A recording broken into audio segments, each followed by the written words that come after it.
매주 월요일마다는 우리 시편을 같이 보는데요. 시편 말씀 같이 3편 1절에서 8절까지 같이 천천히 한 목소리로 읽도록 하겠습니다. 시편 3편 1절에서 8절까지. 웬만하면 시편은 전체를 다 읽는데 좀 긴 것만 조금 이제 축약해서 보도록 하겠습니다. 같이 한 목소리 읽겠습니다. 여호와여, 나의 대적이 어찌 그리 많은지요. 일어나 나를 치는 자가 많으니이다. 많은 사람이 나를 대적하여 말하기를 그는 하나님께 구원을 받지 못한다 하나이다. 여호와여, 주는 나의 방패시요 나의 영광이시요 나의 머리를 드시는 자이시니이다. 내가 나의 목소리로 여호와께 부르짖으니 그의 성산에서 응답하시는도다. 내가 누워 자고 깨었으니 여호와께서 나를 붙드심이로다. 천만인이 나를 에워싸 진친다 하여도 나는 두려워하지 아니하리이다. 여호와여, 일어나소서. 나의 하나님이여, 나를 구원하소서. 주께서 나의 모든 원수의 뺨을 치시며 악인의 의를 꺾으셨나이다. 구원은 여호와께 있사오니 주의 복을 주의 백성에게 내리소서. 아멘. 이 셀라라는 단어는 사실은 의성어예요. 의성어.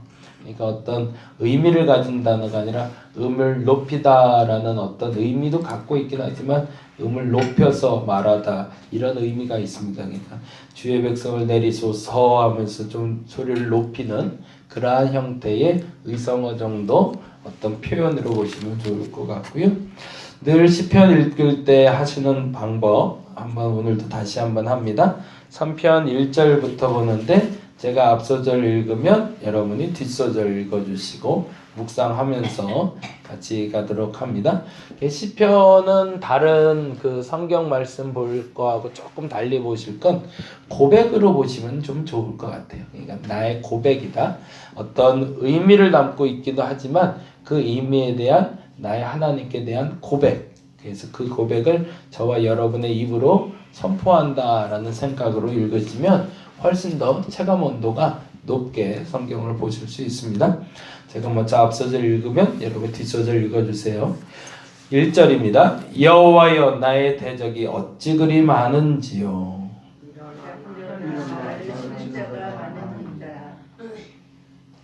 많은 사람이 나를 대적하여 말하기를 그는 하나님께 구원을 받지 못한다 하나이다. 여호와여, 주는 나의 방패시요 나의 영광이시요 나의 머리를 드시는 자이시니라. 내가 나의 목소리로 여호와께 부르짖으니 그의 성산에서 응답하시는도다.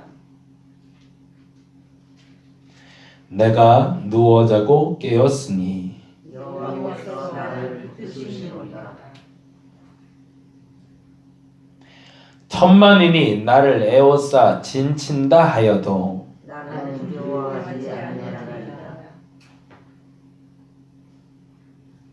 여호와여, 일어나소서. 나의 하나님이여, 나를 구원하소서.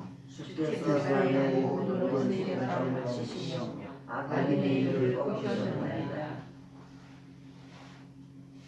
구원은 여호와께 있사오니 주의 복을 주의 백성에게 내리소서.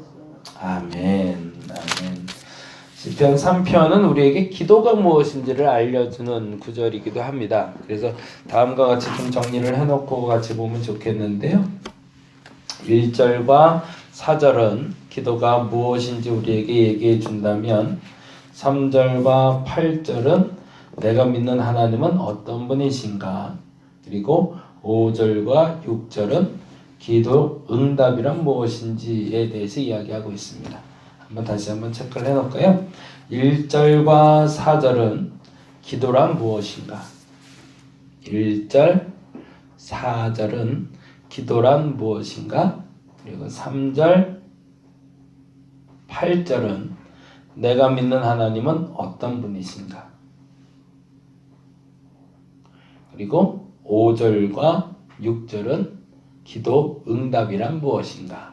이렇게 해서 정리해 놓으시고 같이 보시면 좋을 것 같고요. 시편 3편은 다윗의 시로 알려져 있고 거기 빨간색으로 되어 있나 녹색으로 되어 있나 파란색으로 되어 있나 3편 위쪽에 글이 하나 더 있지 않으세요?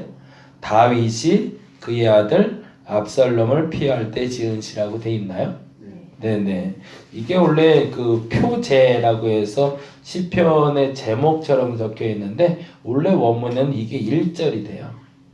그래서 1절은 다윗이 그의 아들 압살롬을 피할 때 지은 시, 그리고 2절이 여호와여 나의 대적, 이렇게 됩니다.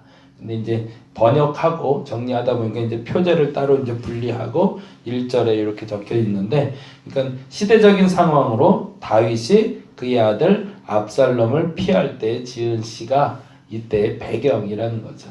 그러니까 여러분이 잘 알고 있는 가장 사랑했던, 가장 아름다웠던 왕자였던 압살롬이 다윗을 죽이려고 달려들고 그래서 피난 가던 다윗이 지었던 시, 그 피난 가던 가운데 지었던 시가 바로 이 시편 3편으로 알려지고 있습니다.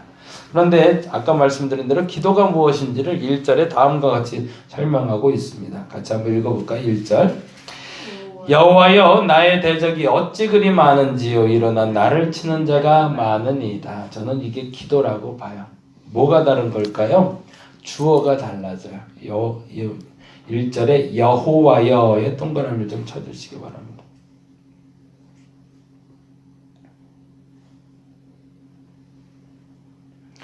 나의 대적이 어찌 그리 많은가? 일어나 나를 치는 자가 너무 많다라고 말하면 독백입니다. 어제도 이제 주일날도 말씀드렸는데 이런 말은 누구나 다 할 수 있어요. 왜 이렇게 괴롭히는 인간들이 많어? 왜 이렇게 속상하게 하는 사람이 많어? 주변에 나를 이렇게 짜증나게 하는 사람이 왜 이렇게 많지? 이건 독백이에요.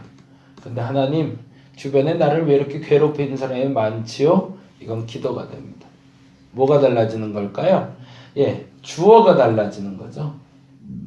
내 삶에 문제가 발생했는데 이 문제의 해결자가 내가 아니라 하나님이라는 믿음의 선포가 되는 겁니다.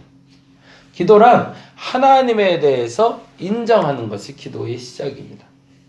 내가 문제가 없다라고 말하는 것이 기도가 아니라, 아무 걱정 없다라고 말하는 게 기도가 아니라 내 문제를 있는 그대로 하나님께 아뢰는 게 기도예요.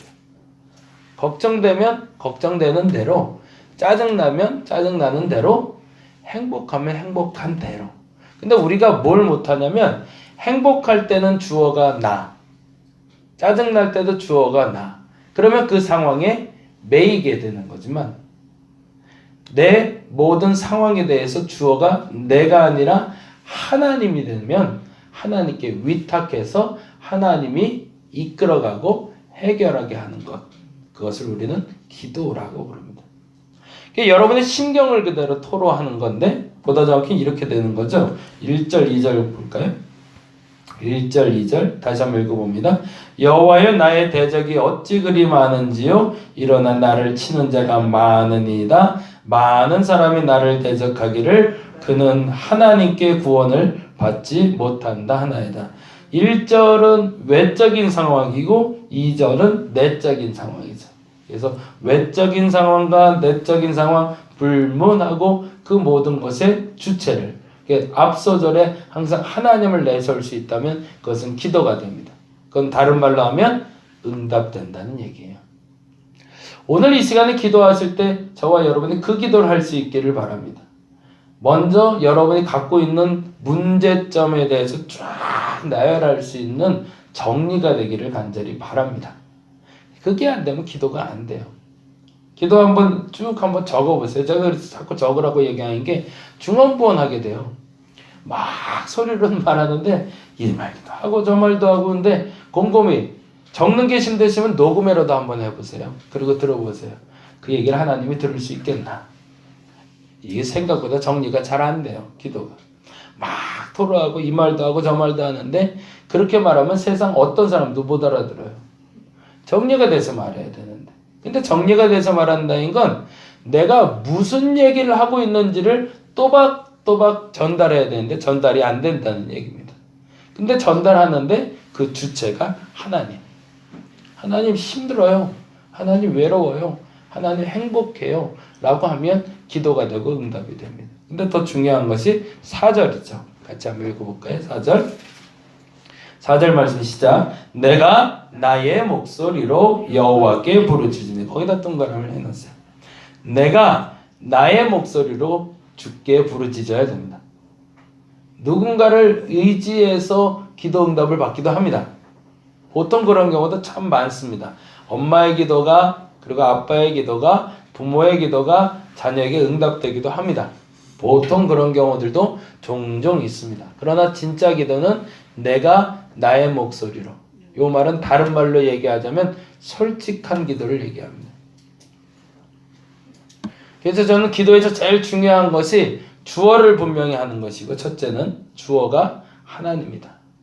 우리의 기도를 듣는 분이 하나님이라는 첫째 주어를 명확히 하는 것이고, 두 번째 제일 중요한 건 솔직함에 있다고 봅니다. 솔직하게 기도하시기 바랍니다. 마음은 안 그런데 사람들의 체면 때문에, 그래서 옛날에 그런 농담들 많이 하잖아요. 눈에 여자들 그리는 게 뭐죠? 시커멓게 그리는 거? 아이보라고 하잖아요. 그게 다 지워져서 이렇게 시커멓게 시꺼먼 눈물 나오도록 막 기도하고. 옛날에 그런 분들도 종종 있었거든요. 옛날에 화장품이 안 좋아서 그랬는지 몰라도. 예. 그런데 그런 기도가 어떤 다른 걸까요? 체면 보지 않고 기도하는 거거든요. 누구랑 기도하는 거니까? 하나님과 기도하는 거니까. 근데 어느 순간에 체면이 나의 기도를 막아버릴 수 있는 상황이 너무 많아지고 말았어요. 교회가 너무 밝아져서 그럴까? 기도 시간에 남들의 눈치를 자꾸 보게 돼요. 절대 그러지 마시라는 겁니다. 진짜 기도는 하나님께 하는 겁니다. 진짜 기도는 다른 사람 들으라고 하는 게 아닙니다. 제가 제일 싫어하는 기도가 뭐냐면 SNS라고 그러죠. 페이스북이나 카카오 스토리에 기도 올리시는 분들이 있어요. 아, 나의 물질을 하나님이 채우실 줄로 믿습니다. 뭐 이렇게 올리시는 분들이 있어요. 아, 우리 교회 이것이 필요한데 하나님이 응답하실 줄로 믿습니다. 그게 누구 들으라는 기도일까요? 하나님 들으라는 기도가 아니라 그 SNS를 같이 보는 팔로워라고 하는 자기 친구들 중에 혹여 그 마음에 동해서 도움을 줄 수 있는 사람에게 원하는 기도문인 거죠. 그건 그 기도에 대한 중보기도의 요청이 아니라 사실은 사람들에게 도움받고 싶은 핑계, 기도라는 핑계로 다른 사람에게 말하고 있거든요. 진짜 기도라면 내가 하나님께만 해도 그 기도는 응답될 겁니다. 근데 그 기도를 하나님께만 하면 안 될 것 같은 거예요. 그러니까 다른 사람한테 자꾸 말하고 다니는 거죠. 나 위해서 기도해줘, 기도해줘. 이 말 하고 다니라고 해서 기도해줘. 근데 사실은 내가 요번에 이걸 못해서 돈이 한 100만 원 필요한데 이걸 위해서 꼭 기도해줘, 이러고 다니는. 그러면 이게 누구 들으라는 기도하는 거죠? 하나님이 아니라 사람 들으라는 기도가 너무 많아요. 그거 말고 진짜 하나님께 기도하시고, 그리고 그 하나님께 솔직하게 기도하시기 바랍니다. 제가 장담 먹었는데 반드시 응답하십니다. 솔직한 기도. 근데 사람이 솔직하지 않아요. 그래서 응답이 안 되더라고요. 기도란 하나님께 솔직하게 하는 겁니다. 그러면 내가 믿는 하나님은 어떤 분이시기 때문일까요? 3절에 이렇게 되어 있습니다. 3절 읽어볼까요? 3절 여호와여 주는 나의 동그라미 할게요. 방패이시요 나의 영광이시요 나의 머리를 드시는 자니이다. 아멘. 저와 여러분이 이 고백을 할 수 있어야 돼요. 첫째는 하나님이 어떤 상황이든 나를 지키는 분이라는 믿음이 있어야 됩니다. 정말 지켜주시거든요. 솔직하게 하나님께 나가는 사람들은. 하나님은 내 영광이 되어 주실 겁니다. 그 말은 뭘까요? 나를 높이 드시고 나를 바로 세워주는 건 하나님밖에 없다라고 인정할 수 있어야 된다는 거예요. 근데 그 말을 8절에는 다음과 같이 표현하고 있습니다. 8절. 그래서 8절 말씀 훨씬 더 이해하기가 쉬울 텐데, 내가 믿는 하나님은 이 하나님이라는 믿음이 있을 때 기도 응답이 됩니다. 8절 읽어봅니다. 구원은 여호와께 있사오니 주의 복을 주의 백성에게 내려 주옵소서. 무슨 말일까요? 이 모든 일의 해결자가 누구시다? 하나님, 여호와시다라는 걸 믿고요. 그리고 내게 복을 주는 분이 누구다?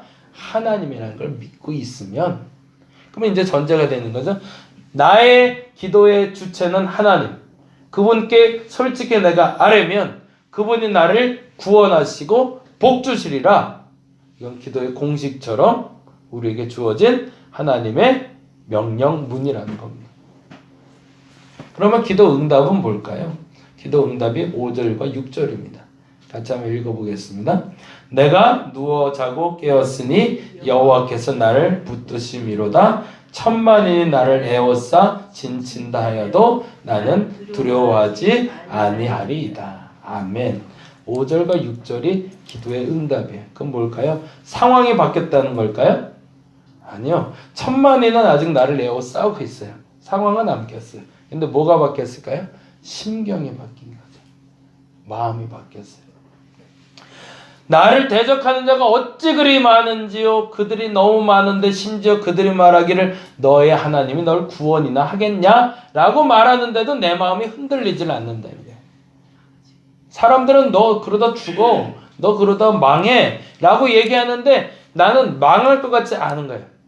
난 죽을 것 같지 않은 거예요. 왜 그럴까요? 기도의 응답이 왔으니까. 기도의 응답은 상황이 바뀐 것을 말하는 게 아닙니다. 상황을 바꿔가시는 하나님을 만나는 걸 말합니다. 상황이 바뀌었다고 기도 응답한다는 건 그거는 미신적인 거고요. 그게 아니라 상황을 바꾸시는 하나님이 아니라 상황을 바꾸시는 하나님을 만나는 것을 우리는 기도라고 얘기합니다. 그 하나님이 여러분과 함께 하신다면 나타나는 첫 번째 현상은 이상하게 똑같이 어렵고 똑같이 힘들고 똑같이 짜증나야 되는 상황인데 내 마음이 평안하더라는 거예요. 그래서 다윗은 그렇게 고백하는 거죠. 5절에 내가 누워 자고 깨었대요. 그건 뭘까요? 이렇게 힘든데 잠이 잘 오는 거예요. 이상해요. 뜬 눈으로 밤새야 되는 그날에 나는 세상 모르고 자는 거예요. 그리고 일어날 수 있는 뭐가 있다는 거예요? 마음에 평안함이 오더라는 거죠. 왜요? 난 기도 응답을 받았으니까. 보다 정확히 그 상황을 변화시킬 하나님을 만났으니까. 오늘 그분을 만나고 돌아가시기 바랍니다.